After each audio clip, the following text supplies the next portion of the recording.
Settling is not an option for me. Everything I desire is already mine. What if you can have it all? Because every day is for the girls. Hello. Welcome back to another episode of For the Girls. I'm your host, Victoria Alario. And today we're talking about how messy action is still action. And this is one of my favorite topics since forever. I always talk about this. I always preach about this through the podcast, through my work with my clients. It's just something that I've always believed in because, as you girls know, what is my main saying here on For the Girls? Confidence is a byproduct of action. You do not get confident and then take action. You take action and then you get confident. And the thing is, a lot of people are delaying their boost of confidence because they think that they need to get confident first before they take action. I'll do that when I get more confident. I'll do this when that, blah, blah, blah, whatever. And it could not be a worse mindset to have because you are delaying your own growth. You are delaying your own success, thinking that the confidence is just going to hit you like a truck just on its own, when that's not the truth. The truth is, you build confidence the way you build a muscle at the gym. If you want to, get really strong, it's not just like, I want to be strong. I'm going to think strong, and there you go. I'm strong now. You need to go to the gym and lift weights. And then as you get stronger from lifting weights, say that you start with light dumbbells, 5 pounds, whatever, then you start lifting heavier weights, 10, 15, 20. You work your way up as a result of doing the action, not just because you manifested it. Oh my God, I wanted to be strong and I was. I never went to the gym in my life and then I just walked into the gym and I, bench pressed 200 pounds. No, I don't think so, right? You have to work your way up. Same with confidence. Confidence is a byproduct of action. So you will become more confident the more that you do something. Same way that you will become stronger the more that you lift weights. You are working out your confidence like it is a muscle and getting stronger and stronger and more confident. And this topic actually came up today because I did get a Dear Victoria submission that we are going to dive into. But she said in that email how much that section of the Queens of Confidence program that I have helped her. So the Dear Victoria submission is about something totally different that we will talk about. But she just acknowledged in that email that she had taken my Queens of Confidence program and like the digital course. And she was like, that whole messy action is still action thing is the best thing for my like perfectionist brain, and you need to talk about it more. So here I am talking about it more. And that whole perfectionism thing is really important to highlight because here's the thing. A lot of people, it's not only that they wait for confidence to take action, they also wait for perfection to take action. And they're so afraid of messy action that instead of messing up and going through trial and error, instead they would rather do nothing because they want it to be perfect. But here's the thing. What is perfect? What is perfectionism? Like, it's we should know already that it's not possible, right? Like, we know that humans are not perfect. We know that people make mistakes. We know that life happens, mistakes happen, things out of our control happens, things in our control happen. Like, all different things, environmental factors, whatever, come into play.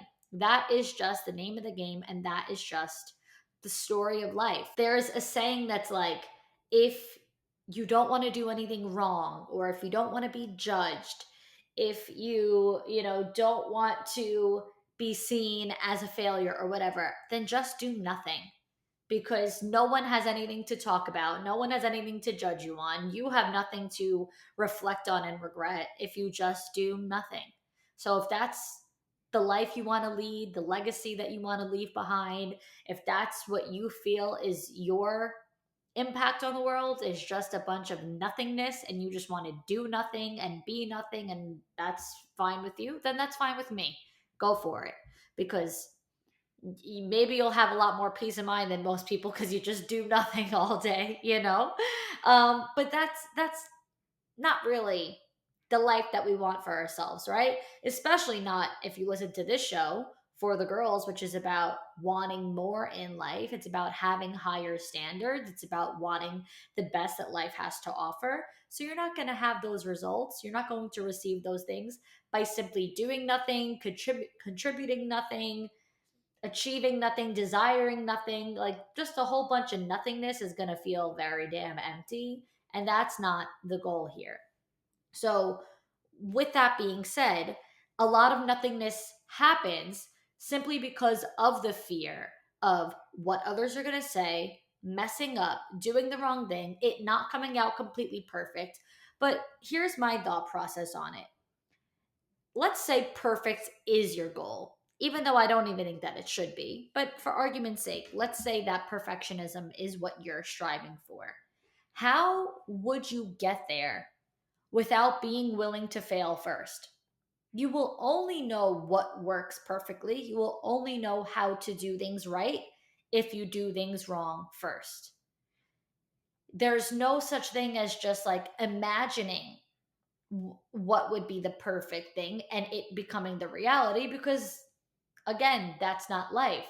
We might think things will go according to a certain plan, but everyone knows that saying, you make your plans and God laughs. It's like plans, we could plan as much as we possibly want. But again, life gets in the way at times. So, how will you ever achieve your biggest goals, your deepest desires, if you refuse to go for them at all? You won't even go for them in the first place because you'll only go for something that's perfect. How will you know? You won't know.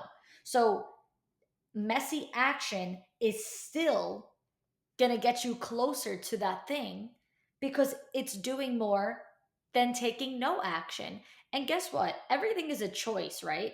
So taking messy action is a choice. Going after what you want is a choice. No action is still a choice. Taking no action is still action because it's a choice that you are actively making. It's the decision that you just made. I've decided to do nothing. So doing nothing is still an action. That's the action that you chose. Now, your actions determine your results. So think of it as you have two options that'll lead you to your results. Option A is to take messy action. Fail, fall down, get back up, try again, blah blah blah. And then you keep doing that. You keep repeating it. Like I said, it's working it out like it's a muscle. You just keep going, going, going until you get good, and then you get better, and then you get great. And then maybe you end up perfect. That's what can happen when you take messy action, because at least you're taking action and going for it. At least you're doing something about it. The other alternative, the other action you could take is to do nothing. No action is still an action. It's still an active, conscious decision that you made is to sit back and do nothing. So, what is the result that you will end up by taking no action? No results. Womp, womp, womp. Now you're further than ever from your goals because you've done nothing to get yourself any closer to it. The person who is falling down and failing and getting back up again and embarrassing themselves and having everybody call them cringe and everybody making fun of them and being judged and whatever else all these losers do when they see someone actually trying to make something of themselves, that person is getting way further ahead than you just because you're only striving for perfection. So you're sitting back and doing nothing until perfection comes and somehow smacks you in the face, which is likely not going to happen because perfection isn't just, it's not deserved. You don't just like deserve perfect results, it's earned. You have to do what it takes to get there, whatever it takes to get there. Are you willing to do what it takes to get there? How bad do you want this thing that you claim that you want? Because if it comes to me, when it comes to what I want, I will stop at nothing to get it. There's no such thing as telling myself no. Why are you comfortable with telling yourself no?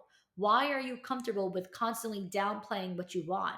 Why are you comfortable with constantly denying your desires? There are things that you want. There are dreams that you have. There are goals that you are dying to achieve, but apparently not that bad.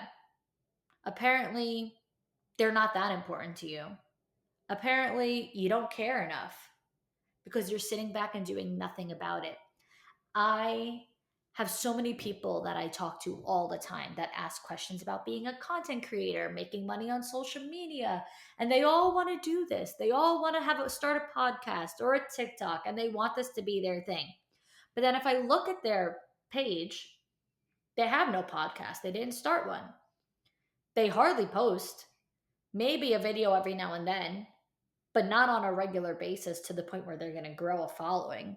They just kind of post the way that they would for, their friends and family on Facebook or whatever. Like nothing, nothing content creator vibes, and nothing consistent at that either. Oh, I would, but I'm so busy. I have so much going on.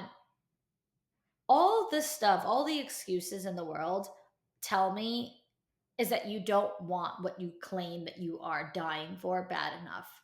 I've had people tell me, this is my passion. I'm so passionate about this thing. I really want to do this thing. I love this thing.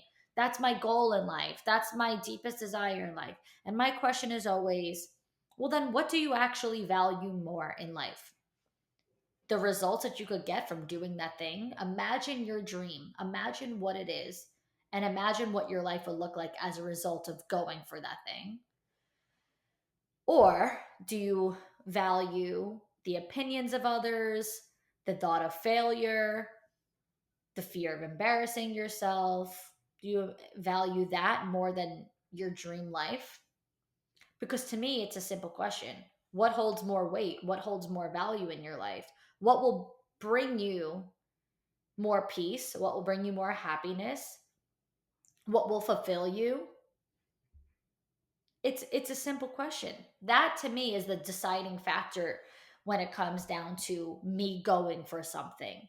Because let me tell you something, there are things that I've said I was going to do that I ended up not doing because I couldn't put my whole heart into it, and I was honest with myself about that.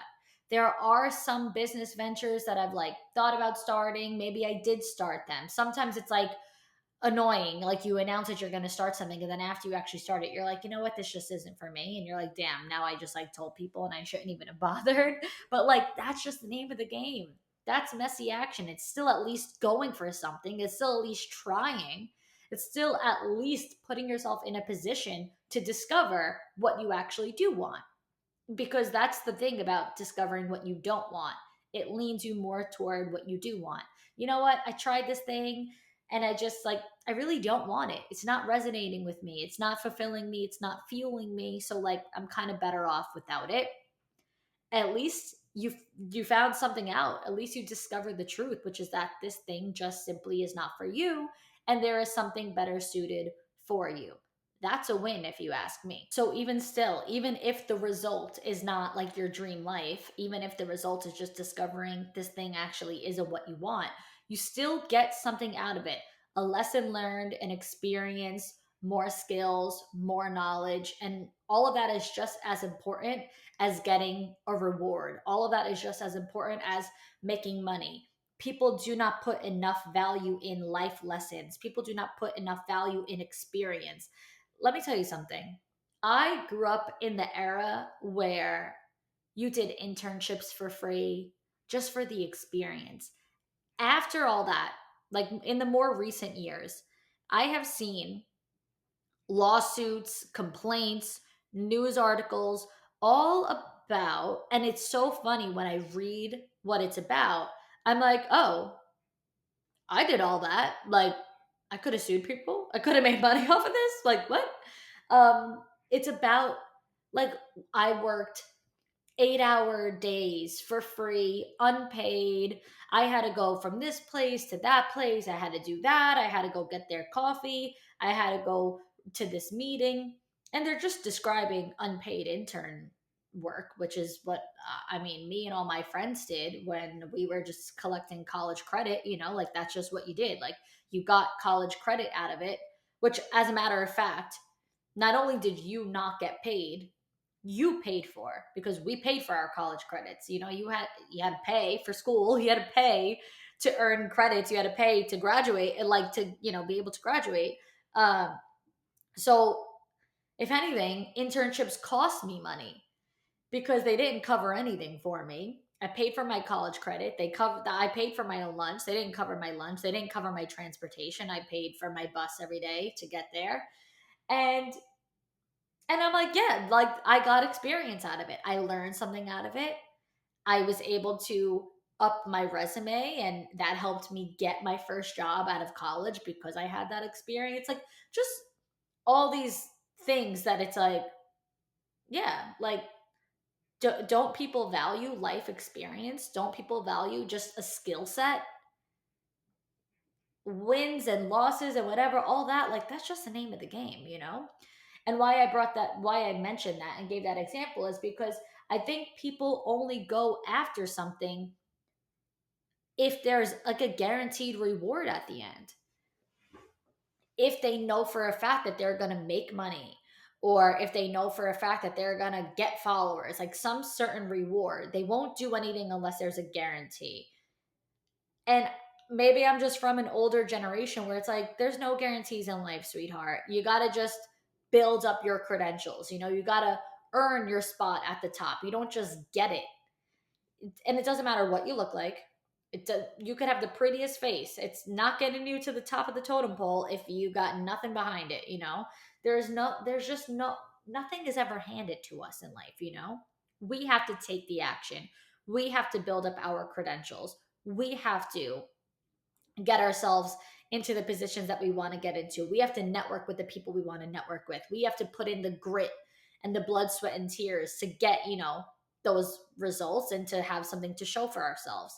So there's like an entitlement that comes with these like expectations or these requirements of just like, I will only do something if I get a monetary compensation or reward out of it. And quite frankly, there's a lack of integrity there. I mean, I can't relate to that because I'm the type of person who, when I want to do something, when I'm passionate about something, I will do it no matter what. Let this podcast be an example. It is now a huge part of my career. It makes me good money, something I only ever dreamed about back before I even started the podcast. I have had amazing guests come on the show. I've had amazing recognition for the show, all because almost 4 years ago now, I started it for free, like not for, I did not make a dollar doing it. I started with nothing. I paid for my equipment. I paid for my, you know, systems, whatever, my technology and whatnot, which I still do. Obviously, I still pay for all that stuff. It's just the only difference is now, because I worked at it every week, full time, 4 years, unpaid. Now I make money because I have the numbers to show for it. I have the credentials to show for it. I put myself out there. I put this show out there. I worked so hard to get it into a position where I would be able to flourish and see, you know, results from it. Only now am I able to be rewarded for this work after years of having no reward for doing this work. Well, I can't say no reward because my reward was simply you girls listening, you girls telling me you enjoy the show. Like, I was happy enough with people just saying what I said helped them, and the advice, you know, had a long lasting impact on them. That to me is enough of a reward because this is something I was so passionate about doing. Because no matter what, I wanted it bad enough. So I was willing to take the messy action, to do it unpaid, to do it scared, to do it clueless, to have no idea what I'm even doing or how to do it, but just to figure it out along the way because I was passionate enough about impacting and helping others. So that's the question. Are you passionate enough about blank, whatever it is that you are holding yourself back from doing? because your lack of action is still action. It's a choice. You are actively deciding to not do anything about it.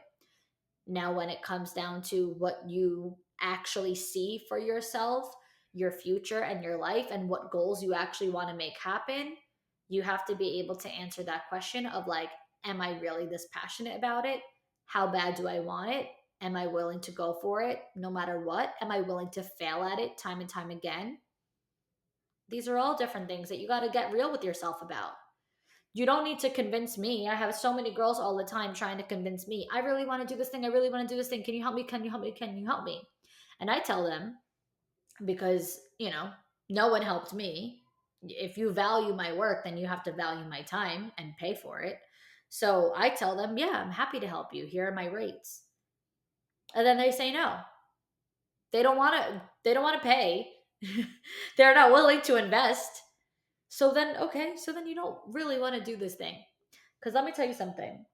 Back in college, I have so many examples of things that I invested into, but I'm going to give you two.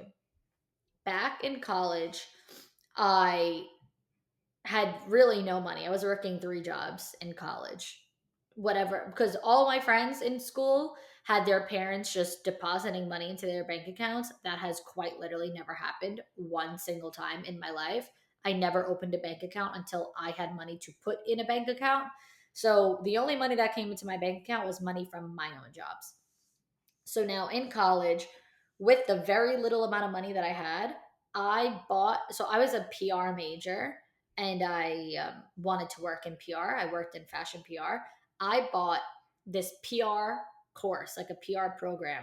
Keep in mind, I'm in school for PR, okay? So I'm paying for college as a PR major. I'm already doing it. And then separately, I came across this program on, I don't know if it was Instagram or Facebook, because back then, like Instagram was a thing, but I want to say it was Facebook. I feel like we used Facebook more, and like advertisements were on Facebook. I bought this PR program on Facebook, paid money for it, and I watched hours and hours and hours of the modules over and over and over again. I wrote down every single note. I paid attention to every single thing that she said. I would email the girl all the time whose program it was, asking her a million and one questions. And she like, similar to the Queens of Confidence, because that's a digital program where I put like worksheets and stuff for you to fill out. I took her worksheets and I legitimately filled them out like multiple times, like on a regular basis, just redoing the work. I never wanted the knowledge to leave my head. I was just like so obsessed with doing things like professionally and getting it right. And like, I swear to God, that's how I got the internships that I had. And that's how I got a job straight out of school. Most people spend months, unfortunately, that's just America, not able to find a job out of college. I started working, I think I graduated on a Saturday and went to work on Monday. Like, because of the blood, sweat, and tears, the money I invested, the time I invested, the effort and energy I invested into this other program. It was more like real life world examples rather than just like school textbook stuff. And I swear, because of what I invested, that's why I got those results. And then the other example was that I spent, oh my God, like I can't even tell you how much time reaching out to every single influencer that I possibly came across. This was right after I graduated. So this was probably like 2016, 2017. And I emailed every single influencer possible, offering, like, of course, money. I'm like, I have a whole list of questions for you. I would love an hour of your time on the phone. Tell me your price, and I'm willing to pay it. One influencer got back to me out of, I can't even tell you how many I reached out to, honestly. One. And it was $150 for an hour. And let me tell you, inflation, if she did that now, it'd be a $500 call. Minimum. She is super successful. To get a very successful influencer to answer all of your questions, to get 1 hour of their time, to ask unlimited questions within an hour, if that's what you want to do, the value, like the limit does not exist. If I were in someone's position wanting it, I would pay anything. But at that time, again, this was almost 10 years ago, before TikTok existed, before Instagram was what it was. This was still chronological Instagram days. This was when I had a blog, literally a .com blog. Um, and yeah, I paid 150 bucks. Again, didn't have any money because my job paid me shit. And I took that hour. It was my lunch break. So this was a lunch break during my work day. I will never forget it. I sat outside my office. I didn't eat, took an entire lunch break with no food, just sat on the phone for an exact hour. 150 bucks later, asked her a bajillion and one questions, wrote them all down, studied, did the work, did exactly what she said to do. And here I am. I can't attribute like all of my success to that phone call, obviously, but I can say that that phone call is part of the reason why I was able to start doing this in the first place, because I was willing to invest money, time, effort, energy into learning this industry.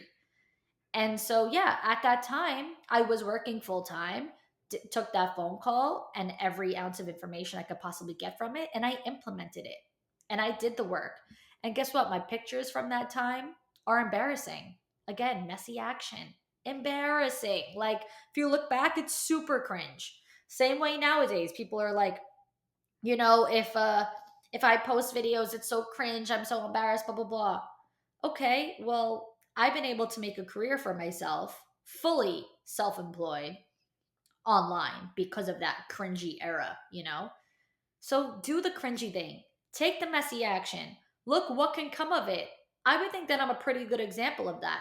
I might not be doing what I was doing then because I was like hardcore fashion influencer at the time. I mean, influencer was not a word at that time. I was a hardcore fashion blogger, not an influencer. I don't think I was influencing anyone. I was wearing fishnets and chokers and Timberland boots. So I don't really think that I was influential. But I was a blogger. So I've rerouted my career, but it was because of that I'm able to be here. Everything is a byproduct of the next thing. The work I did then led me to being able to quit my full-time job, which led me to being able to work full-time from social media, which led me to being able to start my podcast. And then TikTok comes out and one thing leads to the next. And so because one thing led to another, I am able to have my dream career, my dream job, my dream life because of that messy, cringy action that I took, because of the money, time, and effort I was willing to invest. And I just know that that's the price I was willing to pay. So, what's the price that you're willing to pay? You have to be willing to invest something. If you're not willing to invest anything, then that tells me you're not passionate about it. You don't care enough about it. You don't want it that bad. It's not that important to you. And therefore, you don't deserve the results because you're not willing to earn the results. So, think about that. And now I want to read the Dear Victoria submission where this whole thing came from. So let's get into it. Dear Victoria, I finished the Queens of Confidence digital program twice. I love that. I love that she took it 2 times. That's exactly what I just said. I did that PR program 500 times. I went over the answers, the questions with that influencer I spoke to 500 times. Because when you learn something good, you don't want to just do it once and then dispose of it. You want to keep doing it and you want to keep absorbing that knowledge over and over and over. So she did it twice and I love that. So she proceeds to say, and I must say, I feel so safe knowing that I have access to that info for life. Again, because she's going to keep watching it over and over and over. A girl after my own heart. I love her. I bought it when I was feeling really lost and unable to apply the things I already knew I should, and you made it seem easy. It was easy. Not easy like a switch, but easy as in going through the process with ease. I've posted there how much the messy action concept has changed my life, and it still does.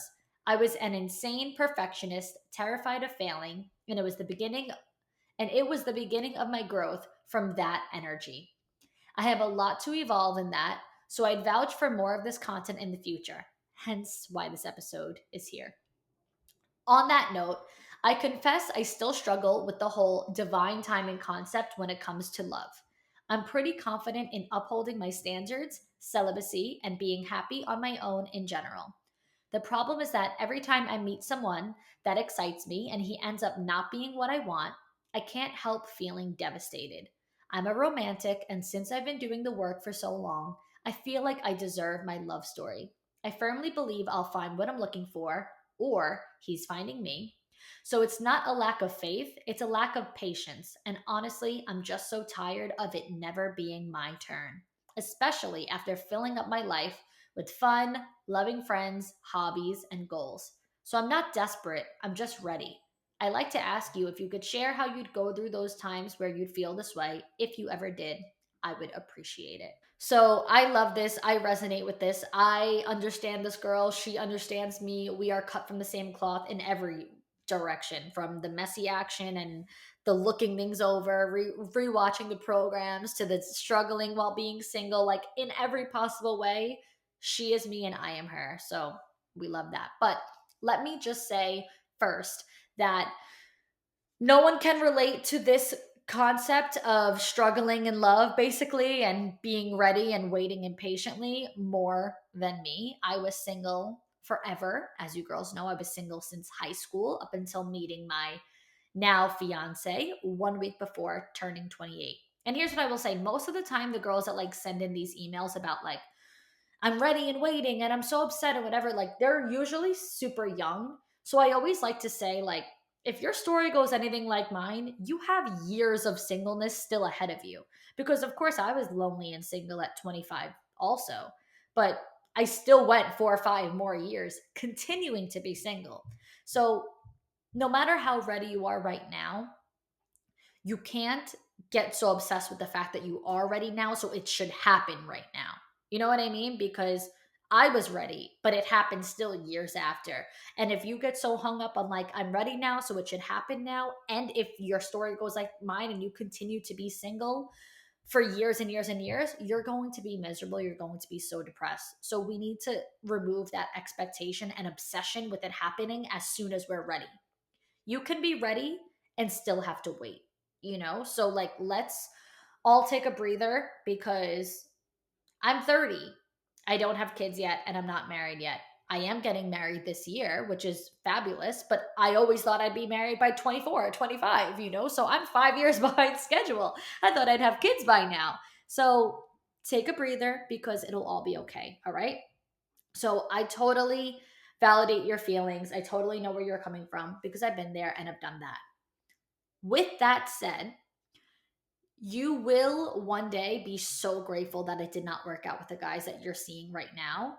And one day you will totally, totally, without a shadow of a doubt, understand why it did not work out. Like it'll all make sense in due time because there were guys I really wanted things to work out with. And in that moment, I couldn't see like why he wasn't for me. You know, in that moment, I wanted him to be for me. It just wasn't working. He was hurting me. It was not, you know, he just wasn't giving me what I needed. He wasn't committing to me. And I'm not thinking about anyone in particular because, quite frankly, I don't even remember anyone that I liked before my fiance. They all could go scratch. But my point is like, whenever I liked guys, it was like in that moment, I wasn't like, you know what? It all makes sense why it's not working. It was upsetting that it wasn't working. Now that I'm with my person, I'm like, oh, duh. Of course, I understand why it didn't work out. So one day it will all make sense why you're struggling with these guys because it was never meant to be easy with those guys because you weren't meant to be with those guys. So it just was never going to work out with them no matter what. But one thing that I always said during that time period was that I didn't let it upset me when things didn't work out with someone. Rather, I let it excite and inspire me because it meant that I was finally one man closer to finding my man. So typically, like she says, like, you know, when things don't work out with someone or when I really get my hopes up about someone and then they let me down, I end up so devastated, I end up so upset. That wasn't the case for me. I didn't let myself get upset just because it didn't work out with someone. I was like, this is exciting. Like, I was optimistic. Instead, I'm like, thank God that this person exposed themselves and took the trash out themselves so that I am now one man closer to my man. That's what excited me. So for me, there was never an option of settling or wanting a boyfriend just because I was ready to have one. Like, I'm ready to have a boyfriend and I like this guy. So I wanted to be this guy. It was like that was never going to be an option for me. I wanted somebody who wholeheartedly, without a shadow of a doubt, 1 bajillion% wanted me just as much as I wanted him. I wanted him to be sure about me. I wanted him to be crazy about me. I wanted him to be obsessed with me. I wanted him to commit to me, for him to want to commit to me, not for me to have to want him to want me. Like, I wanted it to just be easy. I didn't think that I had to struggle to get commitment from somebody, or to get what I desire from somebody. So it was never an option. Like she said about herself, I too filled up my life with fun, hobbies, family, friends, passions, work goals, personal goals, fitness goals, and I was genuinely happy doing all of those things. They were not a band aid over a bullet hole. I wasn't just trying to like cover up and distract myself from like so much sadness, like I genuinely felt fulfilled in my life. I traveled with friends, solo, like I did all of the things that I wanted to do, and I genuinely felt fulfilled and happy. So you have to make sure that that's true for you. Do you genuinely feel fulfilled by those things that you mentioned that you do? Or are you using them simply as a distraction to cover up what you ultimately feel is missing? Because that's a big deal. You could say, like, I do everything. I have friends, I have hobbies, I have a family, I go here, I go there, I party, I travel, whatever. But if that's all, like I said, band-aid over a bullet hole, it can only cover so much. Like, do you actually feel fulfilled by those things? It's a very important question to answer. Yes, deep down, I still always felt like my heart would not be complete until I found true love. I really always felt like a piece of me was just always going to be a little open until then. But I did not feel like I needed a man so badly that I just hoped it would be the next guy I go on a date with, or hope that it would be the next guy that I liked. Like I wasn't like, okay, this hole is so big. I have such an empty space in my life. I'm so unfulfilled that I have this desperate energy. Like, I hope that it's the next guy. I really can't take this anymore. I didn't like to even get my hopes up at all. I always knew that vulnerability could always potentially come with heartbreak. I always knew that that was an option. I knew that getting my hopes up could always potentially come with disappointment and being let down. So, what worked best for me was seeing everything in black and white and being open and honest right away. The more direct I could be, the more vulnerable I could possibly be upfront, the better. The more vulnerable you are and the more direct you are from day one, that first date, those first conversations, the more truths you uncover right away. And sometimes they're ugly truths. Sometimes they're hard truths. Sometimes it makes you say, I really like this guy, but I can't even fucking go out with him again because I told him this, he told me that. And now I'm like, oh, we're not a match. We're so, he's so this and that on paper, but we're not aligned in this very, very, very important way. And now, because you found it out on the first date, you don't even have to waste your time with a second date. But sometimes it sucks because you're like, oh, I really like this guy. He was really cute. But that vulnerability and directness that you have to be willing to put out right away, yes, it could always potentially come with heartbreak and disappointment and being let down, but it will ultimately protect you from wasting your time and allowing you, like I said, that optimism of having the mindset of like, now I'm one less man away from my man. Like, thank God. And therefore, I could always see right away in black and white if relationships could go the distance. And if they couldn't, then I didn't even waste my time. And that's what I always found worked best for me. And because of what I mentioned before, I always had so much to fall back on right away, like the hobbies, the friends, like all that stuff, the travel and whatnot, because I made sure that those things were the first priority. Dating was not my first priority. Things working out with a guy was not my first priority. Dating did not take up so much stock in my life to let my world be rocked every time that things just didn't go the way that I hoped they would. So that's why I say it's important to be real about like where you stand with these things. Do you actually feel fulfilled? Are you actually happy? Because then you have those things to fall back on. So it doesn't even fully affect you or impact you when things don't work out with a guy, because you're like, well, that's okay. I have a million other things going on, you know? And if it does, like if you do put that much stock in it and you let your world get rocked every single time, dating will be exhausting. If you put that much stock in a guy just because you like him, especially if you just met him, you're going to be exhausted. Okay. So you have to think of it abundantly, not so scarcity. And think like, I'm gonna like lots of people for all different reasons, you know? It's like, okay, I'm in my 20s, like I'm down to have a bunch of flings. Like, yeah, sure. I'll have 1,000,001 boyfriends in this decade. Like, that's perfectly fine. And they're not even really my boyfriends, they're just guys that I refer to as my boyfriends, you know? So you girls are gonna like lots of guys. I always liked lots of guys. And when I was younger, I would have like my lists, you know, and like I was always like I'm Santa Claus, making my list, checking it twice. Okay. So I used to always refer back to my lists and journals, and I would be looking at all the things that I'm looking for, and I would think, oh my God, this sounds like this guy. I have this thing written and it sounds like this guy. We're like so connected in that way. So maybe he's the one. Oh no, maybe he's the one. He has this thing that this one doesn't have. And he has that. It's like a science project, like a Venn diagram. It's like, okay, he has this, he has that. So it's got to be one or the other, you know? And those were my younger years. And what I learned after all that was that that was just simply a matter of romanticizing situations. And it did way more harm to me than good. And the mindset that I developed around this is that that's like dating in the passenger seat and giving yourself no control over where things are going. I had to date in the driver's seat instead.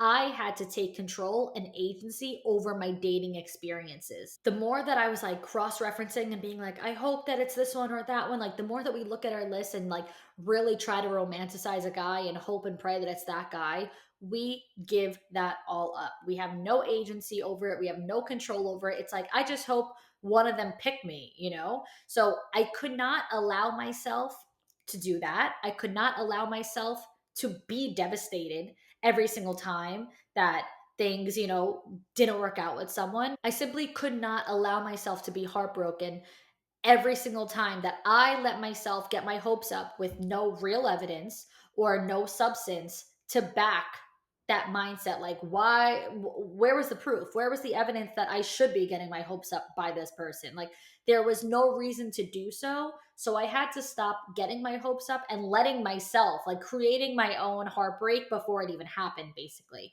So the more that I tapped into my feminine energy, the more I was able to control my emotions, and I was able to move forward. I was able to let go of things more. I was able to see the abundance within myself and within my life more, see the abundance within men. And I knew that there was always going to be options of men. I knew there was always going to be more men out there. I always knew there was going to be my man out there. And so I really had to dig deeper into that feminine energy and just like let go, you know, release the feeling of like, gimme, gimme, gimme, and holding on to things, and having simply no control and no agency over my emotions, over my dating experiences, over my heart and how I was feeling. And so that's really how I started to develop the mindset of optimism when things didn't work out, because all those heartbreaks told me was that I was finally one less hurdle away from meeting the man for me. That was the optimistic outlook, not the pessimistic outlook of like, I'm one more devastation closer to my man. You could be that glass half empty, pessimistic type person and have the mindset of like, just another devastation. I'm one more devastation closer to my man. Or you could have that glass half full, optimistic mindset. I'm one less hurdle away from meeting my man. That's that driver's seat energy. So you need to get in the driver's seat. You need to take control. Live your life as if it's already the life you would be 100% happy to live for the rest of your life with or without a man. That's what I did, and that's what I advise you to do. Be so genuinely fulfilled in all of the things and all of the areas of your life, everything that you have going on, so that you are so happy in your life, single or in a relationship. Let the man just be the icing on the cake, but not the entire foundation. He's just the cherry on top, the sprinkle on top, but he is not the entire base layer, okay? Wait for the guy who is most excited about you, not just the guy who makes you most excited about him. This has to be a two-way street. And when it is, it will be easy. It will come naturally. It will not be hard to get a man on the same page as you when he is your man. I promise. So that is all that I have to say on that. And that is all that we have for today. If you have not yet reviewed or rated this show, please do so wherever you listen. Until next time, girls.